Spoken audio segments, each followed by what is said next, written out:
मित्रांनो, आई कुठे काय करते या मालिकेच्या आजच्या भागामध्ये अनघा आता म्हणते माझा गाडीवरचा कंट्रोल सुटला आणि मग हे असं काही घडलं. तेव्हा आता अरुंधती म्हणते तू स्वतःला दोष देऊ नको, तुझ्यामुळे काहीही घडलेलं नाही अनघा. तरीही अनघा आता पश्चाताप व्यक्त करत माझ्याकडूनच हे सगळं घडल्याचं सांगते. अरुंधती म्हणते अनघा एक गोष्ट लक्षात ठेव, अगं तू जर नसती तर अजून काहीतरी तिच्याबरोबर विपरीत घडलं असतं. तू होती त्यामुळे तरी थोडासा धोका टळलाय, त्यामुळे तू स्वतःला दोषी मानू नकोस असं अरुंधती तिला समजावते. त्यामुळे आता अनघा म्हणते नाही ग, यश कसा मला माफ करेल. मग आता तू काही केलंच नाही आहे बाळा, तर यशने माफ करायचा प्रश्नच कुठे राहतोय. आणि यश तुला कधीही काही बोलणार नाही, त्याला माहिती आहे सिच्युएशन कशी होती, त्यामुळे काहीच होणार नाही आहे. तू जरा शांत राहा. मग आता तू जा बरं, रूममध्ये जाऊन आराम कर जरा असं अरुंधती म्हणते. तेव्हा अनघा म्हणते नाही मी इथे तुला मदत करते. तरीही अरुंधती म्हणते नको, मी तुला म्हटलं आहे ना की मला नको मदत करू. मला अभिने मगाशी सांगितले आई मी तुला मदत करतो म्हणून, जा बरं अनघा असं म्हणून अरुंधती तिला जायला सांगते. तेव्हा अनघा आराम करण्यासाठी रूममध्ये जाते. तर आता अरुंधती खूप रडत असते. काय करावं तिला सुचत नाही, कारण आरोहीच्या पोटात असणारं बाळ आता राहिलेलं नाही या भीतीने तिलाही आता धसकाच भरतो. तर आता दुसरीकडे आरोही एकदम शांत झोपलेली असते. तेव्हा अरुंधती तेथे जाते आणि मग आरोही लगेच उठते. त्याचवेळी अरुंधती तिला मिठी मारते. दोघीही आता जरा रडत असतात. अरुंधतीच्या चेहऱ्यावर अगदी दुःख स्पष्टपणे दिसत असतं आणि आरोहीच्या सुद्धा. त्या दोघीही एकमेकींना धीर देतात. अशा परिस्थितीतही आरोही सर्वांचा विचार करत असते आणि मग नंतर ती म्हणते हा शब्द बोलायला सुद्धा किती गोड वाटतो ना, आणि मी आई अशी हाक आजवर कोणालाच मारलेली नाहीये, कारण मी अनाथ होते ना, मग अनाथ आश्रमातच वाढले. तिकडे माई होत्या, मावशी, आत्या, काकू, मग आई मात्र कधीच नव्हती. मी एक खरं सांगू का, कधी कोणाला असं आई म्हणावंसं वाटलंच नाही. मग नंतर यश बरोबर लग्न झालं आणि तुम्ही मला भेटलात. खरी आई कशी होती ना ते तर मला माहीत नाही, परंतु जर ती असती तर ती सेम तुमच्यासारखी असती असं आता आरोही म्हणते. तेव्हा अरुंधती म्हणते बाळा आरोही, मी तुझी आईच आहे. तू मला ज्या हक्काने आई म्हणतेस ना ते पाहून मला खरंच खूप बरं वाटतं. त्यानंतर ती अरुंधतीच्या मांडीवर डोकं टेकवते आणि म्हणते की मला माझ्या खऱ्या आईचं प्रेम कधीच मिळालं नाही. मग तुम्ही मला भेटलात आणि मग खऱ्या आईचं प्रेम काय असतं ना ते मला समजलं. हेच प्रेम मला माझ्या बाळाला द्यायचं होतं. या जगात माझं असं कुणीतरी असणार होतं आणि मला आई म्हणणारं कुणीतरी येणार होतं. मला लग्नानंतर तशी सगळीच नाती मिळाली, पण तरीही त्यामध्ये अंतर होतंच ना. त्यात ते माझं बाळ असणार होतं, माझ्या पोटात वाढणारं, माझ्या रक्ताचं, माझ्या हाडामासाचं. ते माझं बाळ मला कुणीतरी आई म्हणणारं होतं. पण आई आता तर सगळं काही संपून गेलंय. मग मी आता नक्की कुणासाठी जगायचं. तेव्हा अरुंधती म्हणते हे बघ बाळा, कधीही आशा अशी सोडायची नाही. अगं तो एक अपघात होता, आपण तरी त्याला काय करणार. हे बघ तू यातून पूर्णपणे बरी हो. तुला पुन्हा दिवस जातील, तू नको काळजी करू. अगं सगळं संपलंय असं समजू नकोस. अगं देव पुन्हा तुझ्या ओटीमध्ये बाळ घालेल. बघ सगळं ठीक होईल राजा असं म्हणून अरुंधती तिला समजावते. तू निराशा अजिबात होऊ नकोस असं म्हणून अरुंधती तिला समजावते. तेव्हा आरोही म्हणते नाही आई, अहो माझ्या नशिबामध्ये सुख हे लिहिलेलंच नाही आहे. तेव्हा अरुंधती म्हणते असं अजिबात बोलायचं नाही हा, आम्ही सगळेजण तुझ्याबरोबर आहोत आणि तू मला आई म्हणतेस ना, बघ मी तुझी आई आहे. अगं आई आपल्या बाळाचं कधी वाईट होऊ देईल का? नाही की नाही. मग मी तुझ्यासाठी प्रार्थना करेल, सगळं काही छान होणार आहे असं म्हणून अरुंधती आता तिला धीर देते. तर आता अरुंधती रडत असते, कारण आरोहीबद्दल तिला खूप वाईट वाटत असतं. तर यश हा तिथे बाहेर बसलेला असतो आणि त्याला आठवतं की जेव्हा आरोहीला समजलं ती प्रेग्नेंट आहे तेव्हा तिला किती आनंद झाला होता. ती तेव्हा आईला व मला म्हणाली होती की खरंच ती असेल किंवा तो असेल, पण त्याच्या चेहऱ्यावर माझ्यासारख्या काहीतरी खानाखुणा सुद्धा असतील आणि मी आई होणार, ते फिलिंग्स खूप वेगळं आहे, खूप छान आहे. कारण माझ्या पोटात वाढणारं बाळ हे माझं आहे, कारण या जगात ते कोणालाही ओळखण्या अगोदर ते मला ओळखणार. ही फिलिंग खूप छान आहे, कारण त्याची नाळ माझ्याशी जोडलेली असणार. आता आरोहीच्या चेहऱ्यावरील तो आनंद पाहून अरुंधती, यश पण तेव्हा खूप खुश झालेले असतात आणि हे सगळं यशला आठवतं. आता पुढे त्याला आठवत असतं की जेव्हा आरोही प्रेग्नेंट राहिली तेव्हा तिला काळजी होती की पुढे कसं होणार, पण मी तिला प्रॉमिस केलं होतं तू काहीही काळजी करू नको, तू फक्त या सगळ्याचा आनंद घे, मी आहे पैसे कमवणार आणि तुला काहीही कमी पडू देणार नाही, असं जेव्हा मी प्रॉमिस केलं होतं तेव्हा तिलाही खरंच खूप आनंद झाला होता. आरोहीने एक बाबा म्हणून माझ्यावर खूप मोठा विश्वास टाकला होता. पण आता हे सगळं काही काय होऊन बसलं हे आता यशला आठवतं. त्यानंतर आता तेथे अभि येतो. तेव्हा आरोही झोपली आहे का असं तो आता तेथे विचारतो. मग आता यश म्हणतो हो ती झोपली आहे, कुठे तिला डोळा लागलाय, मला काही समजत नाही रे की काय करावं नक्की, कारण मला तर झोपसुद्धा येत नाही आहे.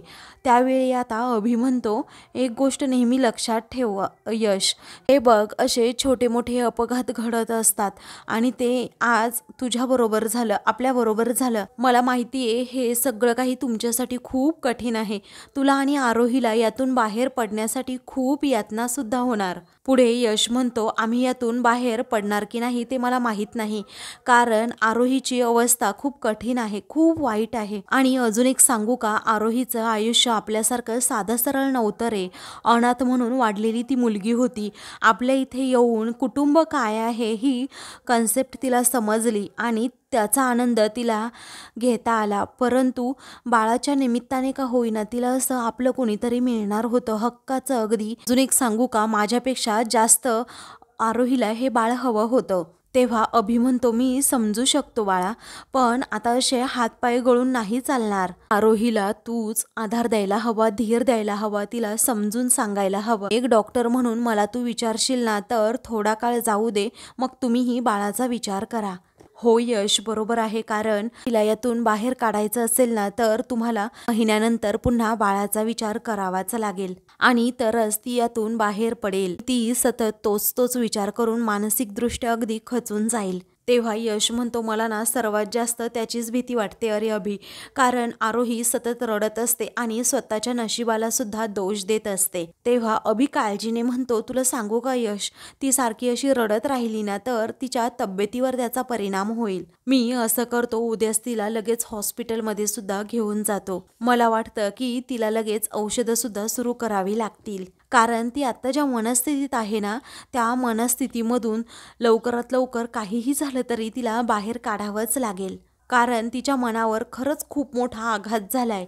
तेव्हा यश म्हणतो आयुष्य किती अनप्रेडिक्टेबल असतं ना यश, आपण ठरवतो काय आणि घडतं वेगळंच, कारण देवाने सगळं काही अगोदरच प्लॅन करून ठेवलेलं असतं, सगळं काही अगदी त्याच्या मर्जीने घडतं. असं म्हणून तो आता अभिला मिठी मारतो आणि खूप रडत असतो, कारण यशने सुद्धा आता आपलं स्वतःचं बाळ गमावलेलं असतं आणि त्यालाही त्याबद्दल खूप वाईट वाटत असतं. पहिल्यांदाच बाप होणार म्हणून ती फिलिंग खूप वेगळी असते. आरोहीवर त्याचा काय परिणाम होईल याची भीतीही त्याला वाटते. मग पुढे आता अभि म्हणतो रडून घे यश, मनात असं काही ठेवू नको, तू मोकळा हो, असं म्हणून अभि त्याला धीर देत असतो. तेव्हा यश आता खूप रडत असतो आणि म्हणत असतो माझं बाळ गेलं रे अभि. तेव्हा आता यशचं हे दुःख पाहून अभिला देखील खूप वाईट वाटतं आणि तोही खूप रडत असतो. त्या दोघांनाही आता काही सुचत नसतं काय करावं. मात्र अभि आता शांतपणे परिस्थिती हँडल करत असतो आणि यशला आपापल्या परीने समजावतो की कशा प्रकारे तू आता आरोहीला समजव. मग आता यश म्हणतो ठीक आहे मी समजावतो आरोहीला, तिला हॉस्पिटलमध्ये सुद्धा घेऊन जाऊ. तेव्हा अभि म्हणतो उद्या सकाळीच घेऊन जाऊ. तेव्हा ठीक आहे असं यश म्हणतो. इकडे आरोही अरुंधतीच्या मांडीवर झोपलेली असते आणि पटकन उठते आणि तेथे जी बाहुली असते ना त्या बाहुलीजवळ जाते. मग त्या बाहुलीजवळ जाऊन ती म्हणते बाळा तू रडतीयस का? अगं का रडतीयस, मी आली आहे ना आता. अगं मला कशी गाढ झोप लागली ना ते कळलंच नाही, असं म्हणून ती त्या बाहुलीलाच आता थोपटवू लागते. तेव्हा अरुंधतीला एका क्षणातच आता शॉक बसतो की आरोही अशी काय करायला लागली. ती आता लगेच आरोही जवळ जाते आणि तिला विचारते विचारते, आरोही अगं तू बरी आहेस ना बाळा? मग आता आरोही म्हणते, हो आई मी अगदी बरी आहे, मला काय झालंय कुठे? असं म्हणून आता ती लगेच अरुंधतीला समजावते की बाळ झोपताय ना, आता आपण तिला डिस्टर्ब करायला नको, आपण शांत राहूयात ना आई. मग आता अरुंधती डोक्यालाच हात लावते की काय होतंय हे आरोहीला. मग आता आरोही पूर्णपणे त्या ट्रॉमामध्ये गेलेली असते. तिला काहीही कळत नसतं की आपल्या बाबतीत नक्की काय इन्सिडंट घडलाय आणि आपण काय वागतोय. कारण ती मानसिकदृष्ट्या पूर्णपणे खचून गेलेली असते आणि त्याच विश्वात असते की मला बाळ झाले आणि बाळाला त्रास होतोय आपल्या बोलण्याचा. ती अरुंधतीला म्हणत असते की आई आपण आता एकदम शांत बसूयात. अरुंधती म्हणते, आरोही तू काय करतेस बाळा हे? तेव्हा ती म्हणते, काही नाही आई, मी फक्त बाळाला झोपवते, दुसरं काय करणार? तेव्हा अरुंधतीला आता पूर्णपणे शॉक बसतो. त्यावेळी ती आता आरोहीकडे पाहतच राहते. तर आरोही आता अंगाई गीत गात त्या बाळाला झोपवण्याचा प्रयत्न करत असते. ॲक्च्युली ते बाळ नसतं, ती बाहुली असते आणि बाळ समजून ती त्याच्याबरोबर तसं ट्रीट करत असते. त्याचवेळी आता अरुंधती ही डोक्याला हात लावतच तेथून बाहेर येते आणि म्हणते की काय घडलं माझ्या आरोहीच्या बाबतीत हे. ती आता खूप रडू लागते. मग वेळानंतर आता यशला सावरत अभिहा त्याला घरात घेऊन येतो. हॉलमध्ये आल्यानंतर अरुंधती एकदम शॉकमध्येच असते. कारण ती एकदम हळूहळू चालत असते आणि ती सुद्धा रडत असते. त्यावेळी काय झालं असं अभि विचारतो. मग आता अरुंधती म्हणते, अरे आरोही. तेव्हा आरोहीला काय झालं असं यश काळजीने विचारतो. मग आता तिची मानसिक अवस्था ठीक नाही आहे असं अरुंधती म्हणते आणि तिने जे काही केलं, बाहुलीला कशाप्रकारे ती बाळ म्हणते हे सगळं काही आता अरुंधती सांगते. त्यामुळे आता यशला प्रचंड धक्का बसतो. तेव्हा यश म्हणतो, काय म्हणते आई तू? तेव्हा अरुंधती म्हणते, हो ना बाळा, बघ ना आरोहीकडे तू. आता अरुंधती जसं जसं सांगत असते तसं तसं इकडे यश आणि अभिला प्रचंड टेन्शन येतं. दोघांना काय करावं हे सुद्धा सुचत नाही. अरुंधती मात्र खूप रडू लागते. त्याच वेळी आता यश म्हणतो की काय म्हणतेस आई तू? अगं तिला असंही अजून वाटतंय का आमचं बाळ आहे म्हणून? तेव्हा अरुंधती रडतच म्हणते, हो रे बाळा, बघ ना ती कशी वागतीये, कशी बोलतीये, त्या बाहुलीला बाळ समजून त्याला झोपवतीये. अरे ती स्वीकारायलाच तयार नाहीये की तुमचं बाळ आता या जगात, असं म्हणून अरुंधतीला पुढे काहीही बोलता येत नाही आणि ती खूप रडते. तेव्हा अभिला आता मात्र टेन्शन येतं. कारण त्याला जी शंका असते ना ती आता खरी ठरलेली असते. त्यानंतर आता अभि म्हणतो की आई तू इथे शांत बस बरं अगोदर. तो तिला समजावतो आणि शांत बसायला सांगतो. तेव्हा ती आता तिथे बसते सोफ्यावर आणि अजूनच रडू लागते. मग आता यश देखील अरुंधतीला समजावत असतो. त्यावेळी आता अभि दोघांनाही सांगतो की खरंच हे खूप रिस्की आहे आणि अजून एक सांगू का, ती खूप मोठ्या ट्रॉमामधून जातीये. आता आपण सर्वांनी मिळूनच तिला या ट्रॉमामधून बाहेर काढायला हवं. कारण ती जर या ट्रॉमामधून बाहेर नाही आली ना तर आपल्यासाठी खूप अवघड होऊन बसेल. असं आता जेव्हा अभि म्हणतो तेव्हा यशचं टेन्शन अजूनच वाढत जातं. तेव्हा यश म्हणतो, अरे पण हे खूप रिस्की आहे रे तिच्यासाठी अभि. अभि म्हणतो, हो मी पण तेच सांगतोय तुला यश. अरे आपल्याला अगोदर डॉक्टरांची ट्रीटमेंट घ्यायला हवी आणि तिच्याबरोबर जे काही घडलंय ना त्याच्यामधून तिला अगदी योग्य ते उपचार घ्यावे लागतील आणि मगच ती बरी होईल. मी तुला म्हटलंय ना यश, हे बघ आपण उद्या काहीही कसलीही वाट न पाहता अगोदर हॉस्पिटलमध्ये जाऊ आणि तिच्यावर योग्य ते उपचार करू, ती लवकरात लवकर बरी होईल. तेव्हा अरुंधती आता खूप रडते आणि म्हणते, यश बाळा आपल्याला अजिबात आरोहीला एकटं सोडून असं चालणार नाहीये. कारण तिची मानसिक अवस्थाच तशी नाहीये. ती खूप मोठ्या ट्रॉमामधून जातीये आणि आपण तिच्याबरोबर सतत असणं खूप गरजेचं आहे. तेव्हा यश म्हणतो, हो आई बरोबर आहे, आपण सतत तिच्याजवळ राहू आणि तिच्यावर योग्य ते उपचारसुद्धा आता डॉक्टरांना करायला सांगू. लवकरात लवकर माझी आरोही बरी झाली पाहिजे, नाहीतर हे खूप कठीण होऊन बसेल माझ्यासाठी सुद्धा सांभाळणं. असं म्हणून यश आता रडत असतो. त्यानंतर यश आता विचारतो, आई अगं आरोही अशी का वागते ना, मलाही ते कळत नाहीये. काय करू बरं मी आता, मलाच खूप टेन्शन आले. मग आता अभि म्हणतो, यश मी तुला आत्ता सांगतोय ती काही असं मुद्दाम करत नाहीये बाळा. कारण कधी कधी असं असतं ना की सत्य जे आहे ना ते ॲक्सेप्ट करायला तयारच होत नाही. एखादा माणूस जर ते सत्य ॲक्सेप्ट करत नसेल ना तर तो खूप मोठ्या ट्रॉमामधून जात असतो. आणि मग आपल्या मनाला शांत करण्यासाठी असा काहीतरी उपायसुद्धा शोधला जातो. आणि त्यातच आरोहीला हे वाटतंय की माझं बाळ जिवंत आहे.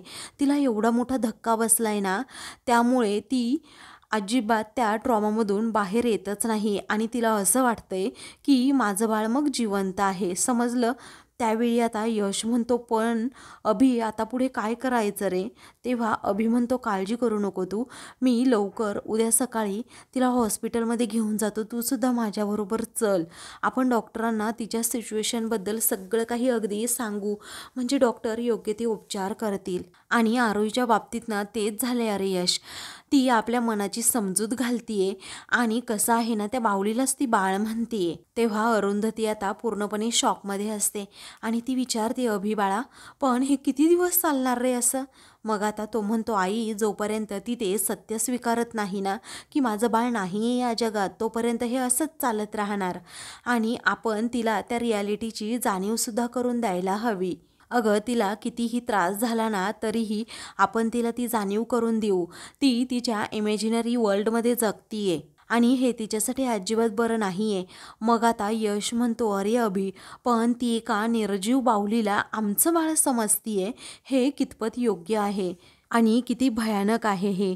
मग आता अभि म्हणतो, हो रे यश समजतंय, पण आता आपल्यालाच तिच्या या मनस्थितीचा विचार करायला हवा आणि तिच्या कलाने सुद्धा घ्यावं लागेल. यश आता इथून पुढे तुला खूप पेशन्स ठेवावे लागतील, कारण तिच्यावर चिडून ओरडून तुला चालणार नाही, नाहीतर त्याचे परिणाम खूप वाईट होतील. तू जरा शांतपणे तिच्याशी बोलण्याचा प्रयत्न कर. तेव्हा यश आता ठीक आहे असं म्हणतो. तर अरुंधती आता यशकडे पाहतच राहते, कारण एवढ्या सगळ्यांचा विचार करणारा माझा यश, त्याच्याच बाबतीत असं घडायला नको होतं. का देव त्याची सुद्धा परीक्षा पाहतोय असं अरुंधतीला आता वाटत असतं. तर आता दुसऱ्या दिवशी घरातील सर्वजण अजूनही बाहेर आलेले नसतात हॉलमध्ये. त्याच वेळी मात्र आता कांचन आणि आप्पा हे दोघेही बाहेर येतात. मग आता तेथे एक त्यांना पाळणा दिसतो. तेव्हा ते दोघेही एकमेकांकडे अगदी आश्चर्याने पाहतात. कांचन आप्पांना विचारते, हे काय आता, जानकीचा पाळणा इथे काय करतोय? अगं अनघा ऐक ना, हा पाळणा इथे काय करतोय? मग संजना तिथे बसलेली असते.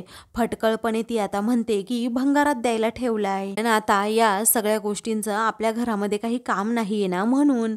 आणि तसंही आरोहीचं बाळ तर आता, असं म्हणून ती आता पुढे काही बोलणार तितक्यात कांचन रागातच तिच्याकडे पाहते. तेवढ्यातच अनिरुद्ध तेथे येतो आणि म्हणतो, संजना मला आज मीटिंग आहे. ती म्हणते, बापरे, अरे पण मी सुद्धा घराबाहेर पडणार आहे हा, कारण मी जर घरात थांबले ना आज अनिरुद्ध तर मलाही वेडच लागेल. सगळेच मेलोड्रामिक आहेत, कारण घरात उगीच असं दुःखी वातावरण करून ठेवलं यांनी. तेव्हा कांचन म्हणते, संजना अगं घरात काय घडलंय हे तुला माहीत असेल, त्याने काय आम्हाला आनंद होणार होता का? अगं तू कोडगी असशील, परंतु आम्हाला खूप दुःख होतंय, समजलं? तेव्हा आता आप्पा म्हणतात, कांचन सकाळी सकाळी कशाला उगीच वाद घालत बसतेस, आधीच घरातलं वातावरण ठीक नाहीये आणि त्यात अजिबात वादविवाद नकोच आहे.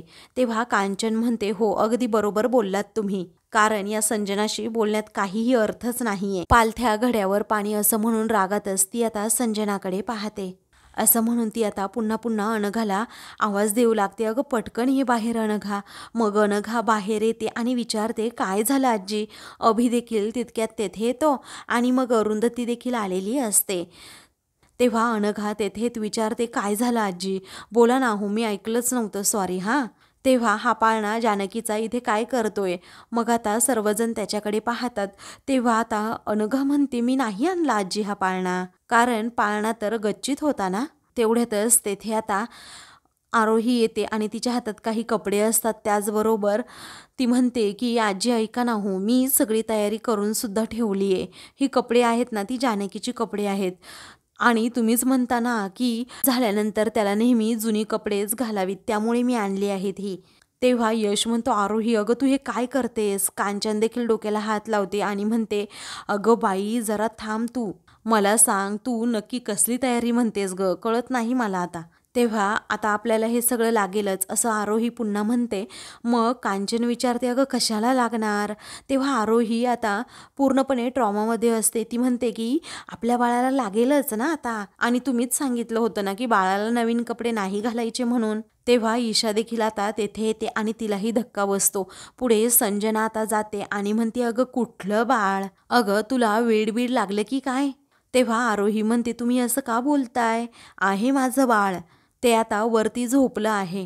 हे ऐकताच आता सर्वांना प्रचंड धक्का बसतो, कारण आरोहीला मानसिक धक्का बसलेला असतो आणि त्या धक्क्यामध्येच ती असं काहीतरी बोलत असते. तर आता मित्रांनो, पुढील भागामध्ये त्या बाहुलीला मस्त असं आरोहीने गुंडाळून ठेवलेलं असतं, त्याच्यावर पांघरून टाकलेलं असतं आणि मग ती म्हणते, अरे यश ही आपली मुलगी आहे ना.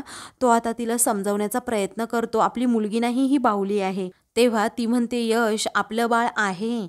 तर आता इकडे संजना म्हणते की अजून वेडी होती या घरात, अजून एका वेड्याची भर पडली. मग आता तुला जर शहाण्या माणसांसोबत राहायचं असेल तर तू जा बरं इथून अगोदर, असं रागातच यश तिला म्हणतो.